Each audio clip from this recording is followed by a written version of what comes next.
Bum bum bum bum Drama. bum. Action. Comedy. Palace intrigue. Story Squad presents Clash of the Pencils.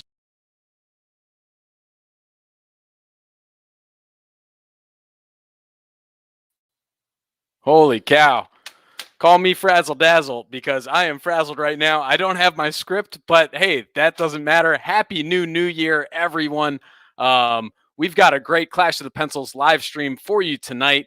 It is a cold, long, dark Mercury Day night here in Milford, Delaware. And we've got 3 great winter-themed stories coming your way. So let's just start getting into it. Man, I really need a script. Let's use this one.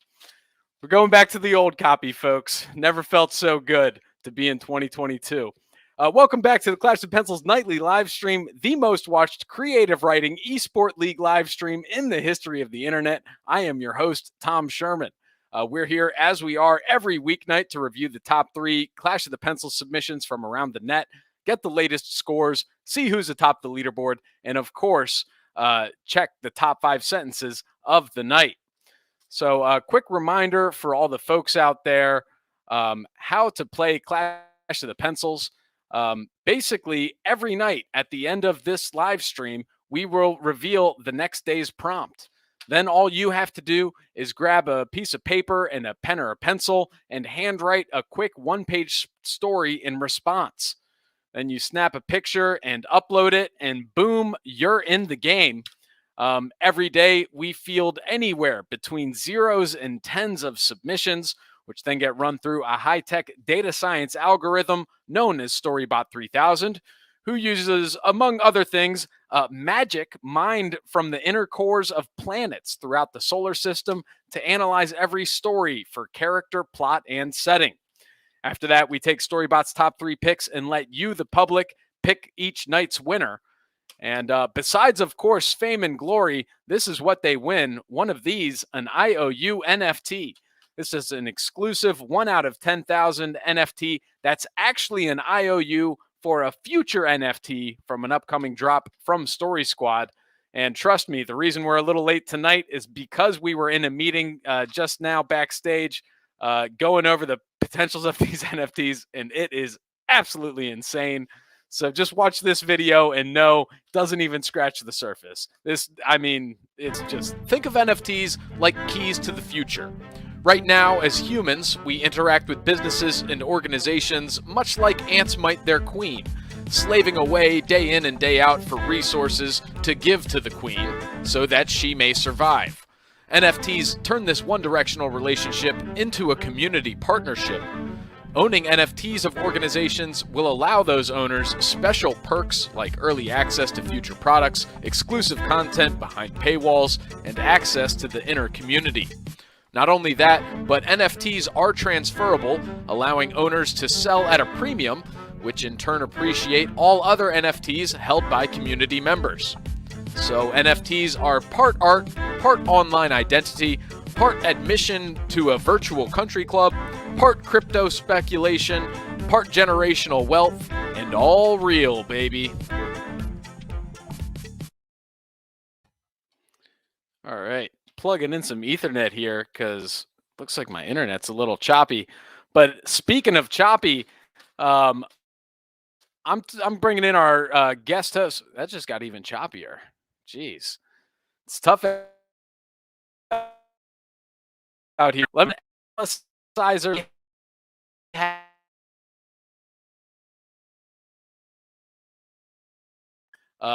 Greg, the Reader Peterson, thanks for joining us here tonight, Reader. Reading is the easiest thing in the world. It is freedom without work, a pure blossoming in the immediate. It is the peculiar business of poetry and the other arts to qualify with form and order so much experience as can be made intelligible. Hey, Tom. Wow. How much experience can be made intelligible? no one really knows. And that's why it makes sense why you're reading that, looking at tonight's prompt, because today is the first day of winter. Tell a wintry tale about the shortest day / longest night of the year. Almost an unintelligible prompt. Almost unintelligible, and yet it's a perfect topical day. If you can't plug into the surrounding environment and try to channel that experience into some sort of ordered story through handwriting, I don't know what to tell you. You're probably not going to be featured on this show. That's there, right? You are apt analysis there from Reader, and that's why we pay him the big bucks to come on here and give that that hard hitting information. So likewise, let's just take a look at the leaderboard over here. Rack and Toos, as we recall, won last night. Got 165 points. Slice on the board with 140, and Ehud with 115. Joanna Man not cracking the top 3 yesterday, but taking in 43 points. So, start to the week, but anybody's ball game. And we'll see. We'll just have to see where the authors take it. Where would you go with this prompt if you were one of the writers tonight? I'd be curious to see if they like the shortest day of the year versus the longest night of the year. It feels like, however you frame that, is going to be. I'll be curious. It's going to totally affect everything. Interesting.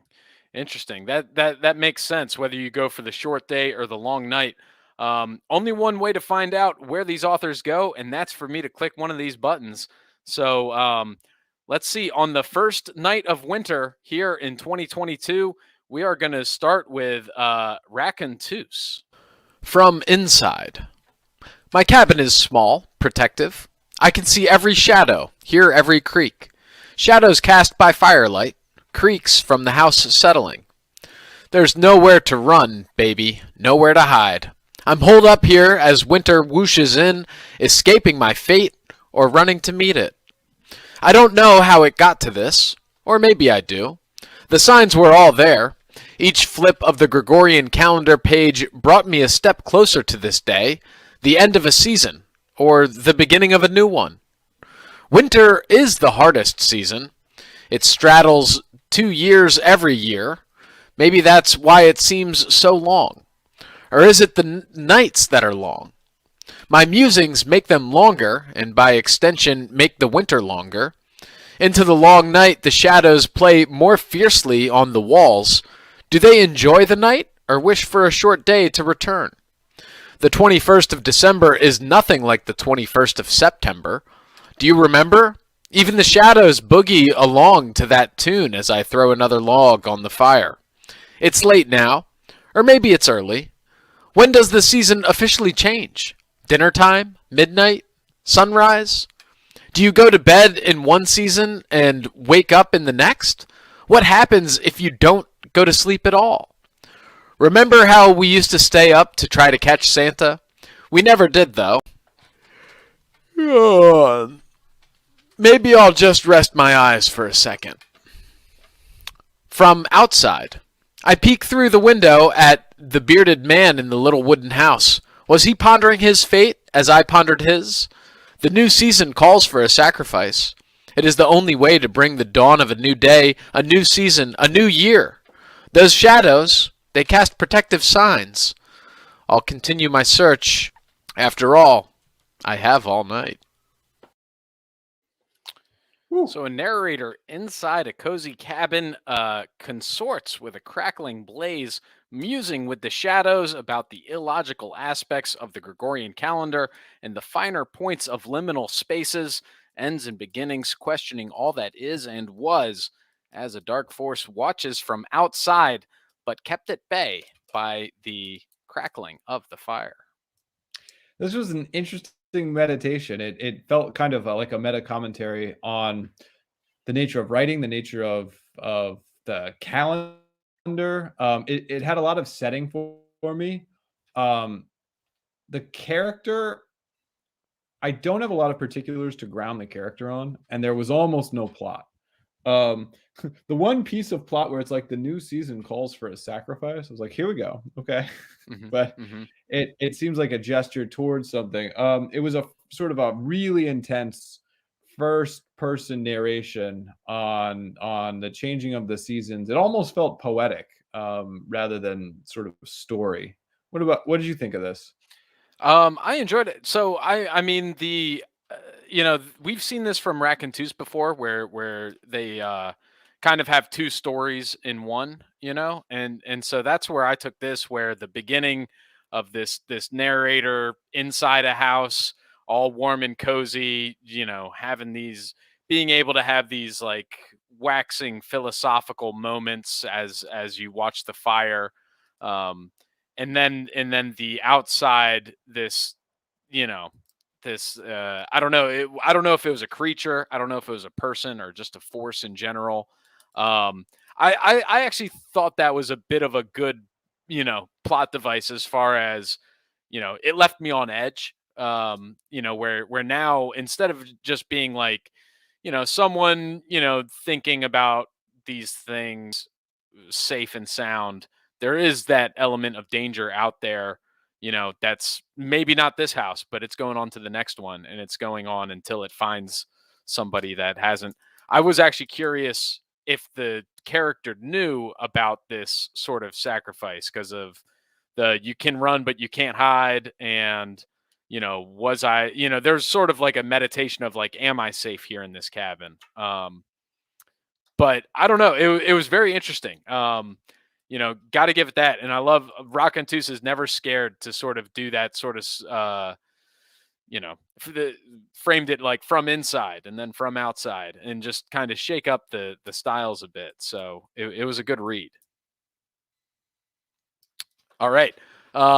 I'm going to take that as Craig agrees with my analysis there so much that it that his Wi-Fi glitched. So let me tell you something.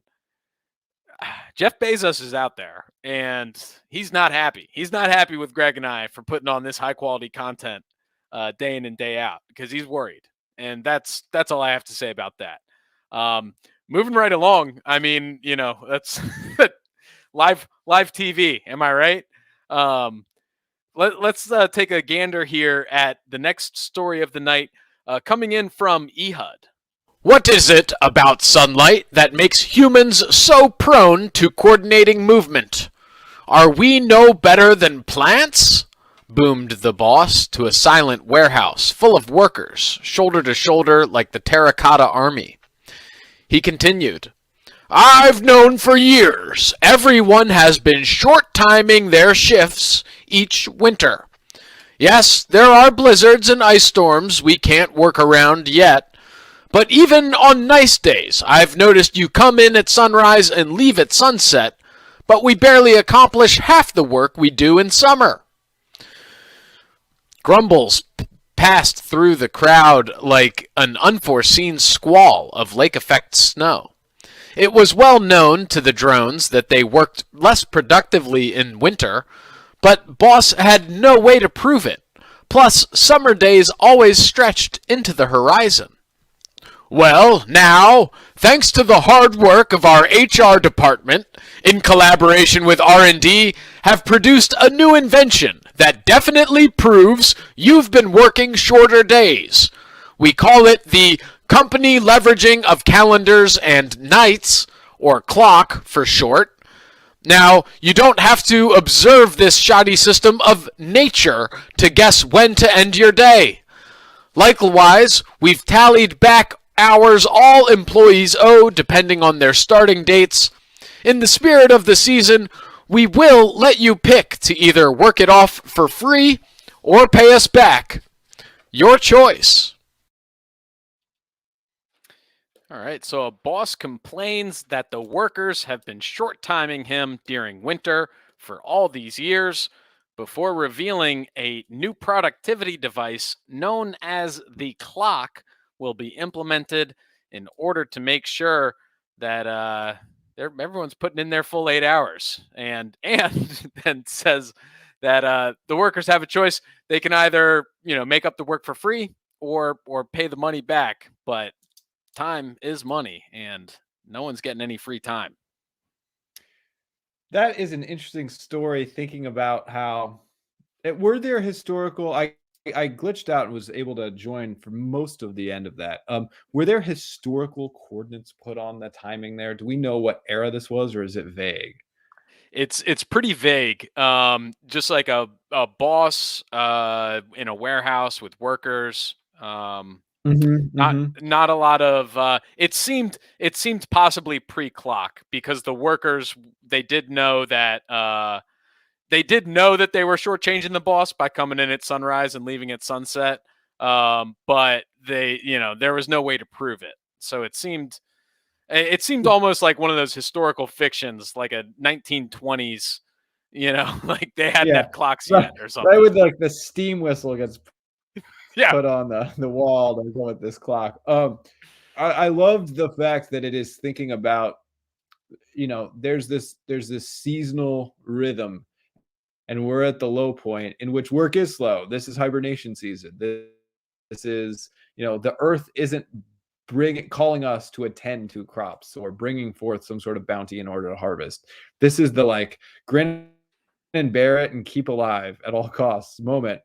And as we've modernized, I love the fact that this is set at the exact moment that, whoever primordial manager is able to come in and say, all right, in order to be more productive, we've got this invention that is going to undo your natural cadence that the sun has by being only up for 6 hours a day.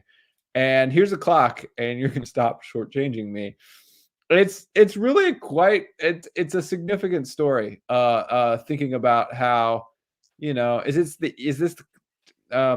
This is the winter solstice. Thinking about how sort of modernization paves over the kind of the solstice and all the kind of rituals that we associate with this, to have standardized keeping, standardized accounting, standardized productivity across the board, regardless of season. So right. Very clever premise. And there was that line in there too. You probably missed the line. There was a line, something along the lines of like, he's complaining about how no one works during winter, and it was like, there's blizzards and ice storms, and we can't control that yet. But like, it's kind of like, oh, okay, there's, we'll get around to that. And now, we can work from home. We can do it all. We don't need, this is that boss's dream. We don't need a nice snow day. We don't need a sunlight or anyways.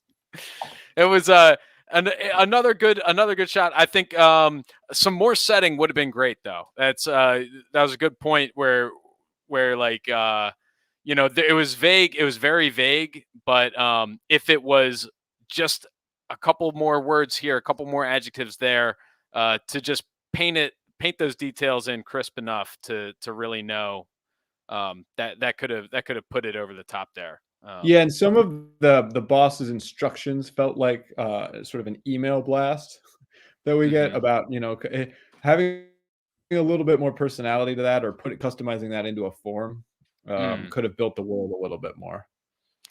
So good stuff though, nonetheless. And so let's see one more story to check in on, and that's coming in from Slice.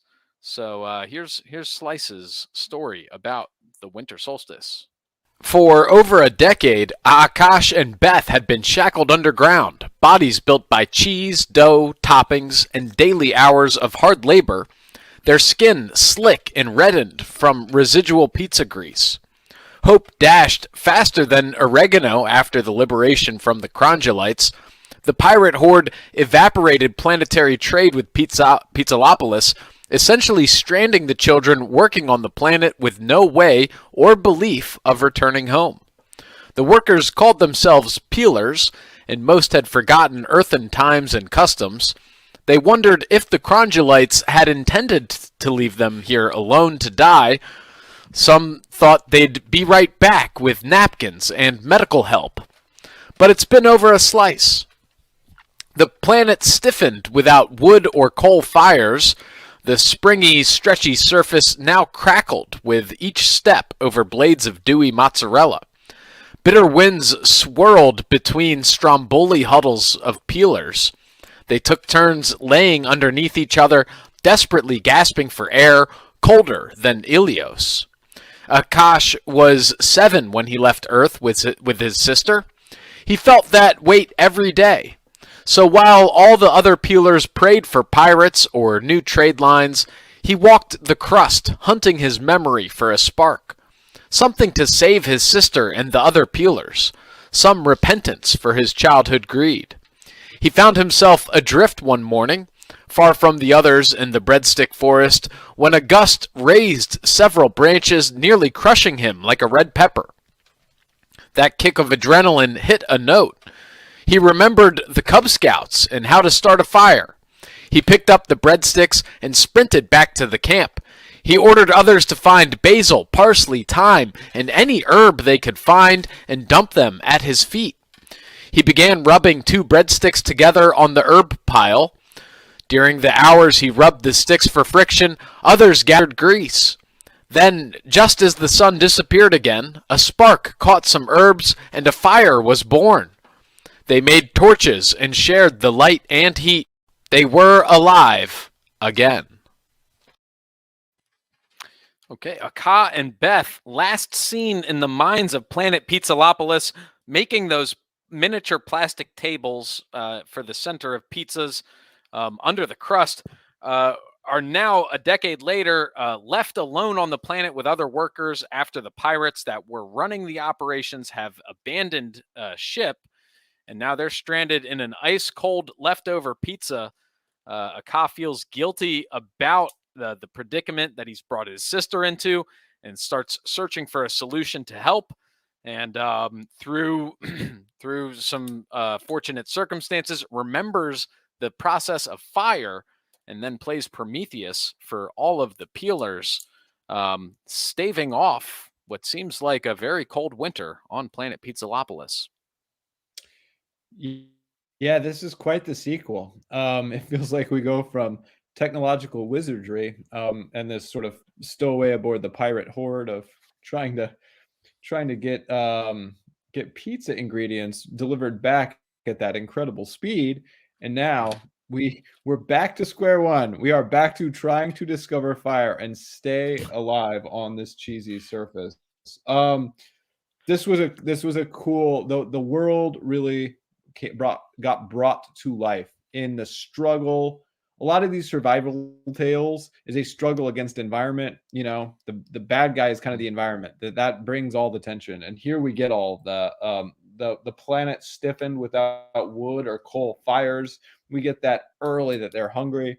And then the whole journey over the rest of the story is to try to outwit an inhospitable planet by bringing various, basil, parsley, thyme across the cheesy surface to rub sticks together and some grease in order to use what is there and repurpose it for the sort of civilizational foundational technology, which is fire. It was a cool sort of undoing of the story, a lot of the tone of the futurism of the story from yesterday. Yeah, it was big. It was such a, like, I don't know how Slice does it. I don't know how they're able to get so much on one page. You know, pirates, they abandoned everybody. All hope is lost. People are hoping for the pirates to return. I love that line about like return with napkins, almost like reminded me of being at a pizza place and needing some napkins, and the waitress is like, "Yeah, I'll be right back," and then all of a sudden, like 15 minutes later, you still got pizza grease everywhere and no waitress in sight. And it's it was visceral. And then the winter, it's cold, the guilt that Aka feels, and the going to the breadstick forest, remembering fire, like they're then getting it lit all before night, just jam packed as far as like that plot and setting and just the character development, all just tight and succinct. Couple other cool parts I liked were at first it says it's been a decade since Aka and Beth were seen in the mines, and then later after it says they forgot everything about Earth, it had been a slice, so it was like this new amount of time that's obviously measured in right. So And then the other was he was hunting for a spark, and then that's literally what the idea was the idea of getting a spark to make fire. So there's a cool little foreshadowing there in that sentence there about hunting for a spark. But overall, just textbook. I mean, plot, character, setting. Look, I mean, they're all in the inner triangle here. That's just good story right there. Yeah, absolutely. And it kind of reminded me of the second Star Wars, I guess the fifth one in terms of the overall. Like they go from this sort of, technological, like they're going against the evil empire and Millennium Falcon and it's chasing, and then we're going back to like Hoth and it's cold and we have to survive. And it's like a really interesting, it builds a very, very rich and densely textured I was say world, but it's bigger than a world, galaxy here. It's it's something. It's a Epic in universe scope. almost. Epic in scope. The particularities of the world and how the language gets to suffuse the ingredients of the world seem to suffuse as key plot points in making this. So it almost makes me wish this could be imagined in some sort of like cartoon. It feels like this would be a great epic series. Well, it just might be, because Slice could win the NFT, and these NFTs could, let me tell you, they could be worth any upwards of hundreds of thousands of dollars in the future. And Slice could produce this epic tale about Pizzalopolis. We don't know. Actually, there is one way to find out, because this has been pretty pointless. What you and I have been doing, bantering, analyzing these stories, having a good time, means nothing. Nothing. At least to the general public at large, the ones curious about who won tonight. Because your opinion, my opinion, they don't matter. We only care about two people right here, and that is Storybot 3000, and we care about Storybot's top 3 picks, which we just saw. And then the other person we care about is you. That's right, you. Listening to this stream right here, right now, and your vote and who you thought the best was. So all I have to do here is hit this button here, a little beep, beep, boop on Storybot 3000. Storybot is telling me that we have updated correctly. Uh-oh. All right, we've updated correctly. And let's hit refresh here. See who is going to take home the prize, the IOU NFT. It's anybody's ball game. Slice had a tight triangle. Racontus, a great story as well. Ehud, busting down barriers. But it is Slice. Look at that Slice with the epic repeat of Aka and Beth in Planet Pizzalopolis, taking home first prize tonight. Racontus in second, Ehud in third, and Emperor Buttons here getting 77 points, coming in fourth. So let's see how that shakes up the weekly totals. And wow, Slice and Racontus neck at neck, 305 points apiece. Ehud got a little catching up to do at 215. Meanwhile, Emperor Buttons and Joanna Man outside 100 points, but not lost. All is not lost. Couple good stories, couple bounces your way, and then all of a sudden you're in it. I think this goes to show anytime that you put a unit of time named after your author name, that's usually a good sign. The audacity. The audacity. That's an interesting point. Slice calling their shot, so to speak, saying it had been a Slice since that time. Let's see tomorrow's writing prompt. A raindrop falls to earth, hits your main character in the head, and changes their day. Where would you go with this? It all depends on that day. What is on that calendar that's going to be changed? Jeez, that's a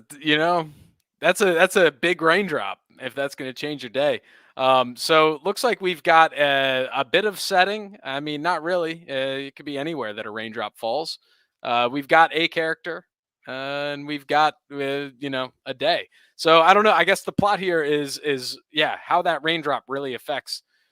You like to say you have a week before and after you've seen a Slice story or something like that. So this character is going to have a day before and after that raindrop. Yeah, perhaps. I'm also interested is there a Martian microbes possibility here? I don't know. Marvin change is that. Marvin That would beaconing change back Marvin's home. day. A raindrop would be a deluge on the order of magnitude of like the flood, Oh my the gosh. Old Testament biblical flood. Could you imagine the chemical signals that Marvin is going to be hearing about or ingesting after a raindrop falls and starts to hit that's gonna the knock colony? him off course. That is not a good day. I mean, unless maybe it is. I don't know how microbes work, so that's up for repeat. And any other fans of the microbe Martian genre. But before we get too deep into those weeds, let's get out of that and into one more weed, and that is the top 5 sentences of the night. Are you ready for this? Let's do it. Top 5. Here we go. Number 5, from Racontus. Was he pondering his fate as I pondered his? The dark force looking in the window and just not able to pull the trigger on the bearded man sitting by firelight. Number 4, from Ehud.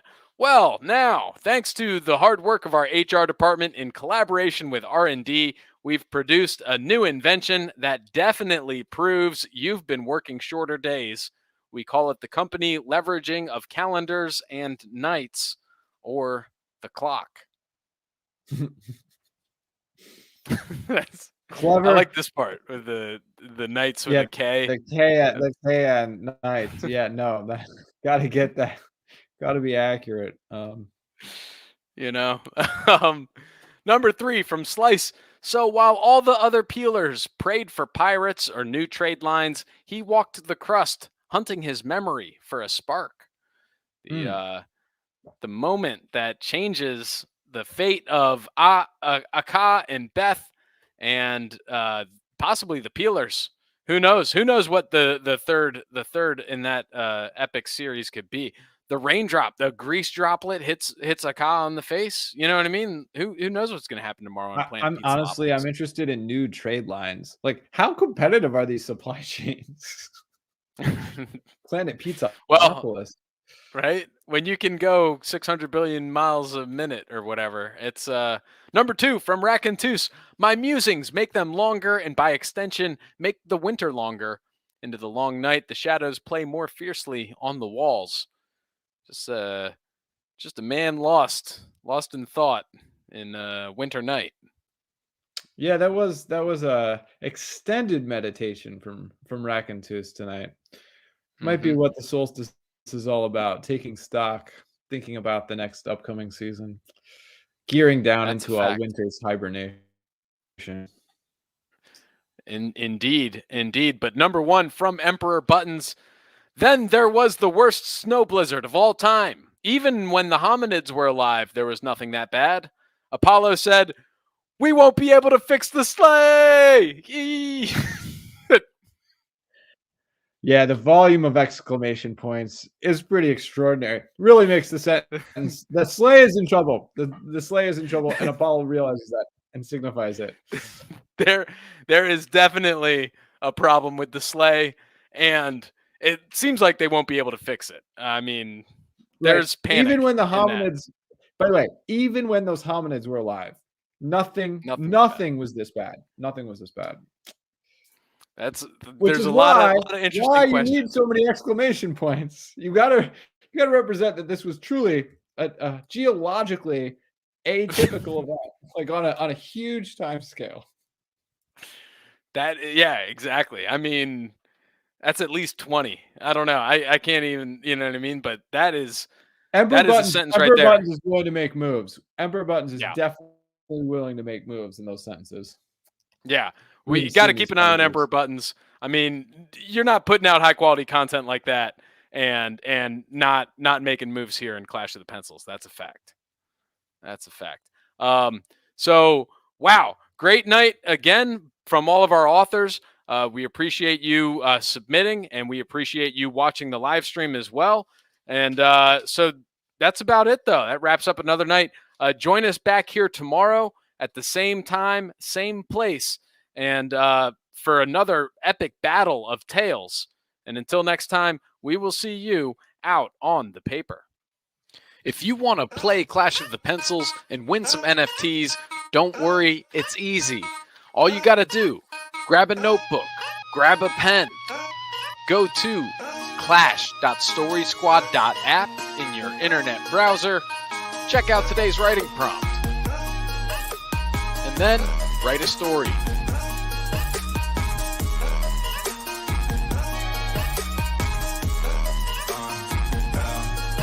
Alright, once you're done with that, all you gotta do, take your phone, snap a picture,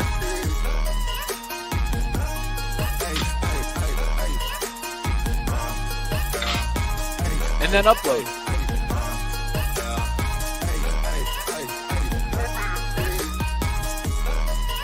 It's just that simple to play and win in Clash of the Pencils.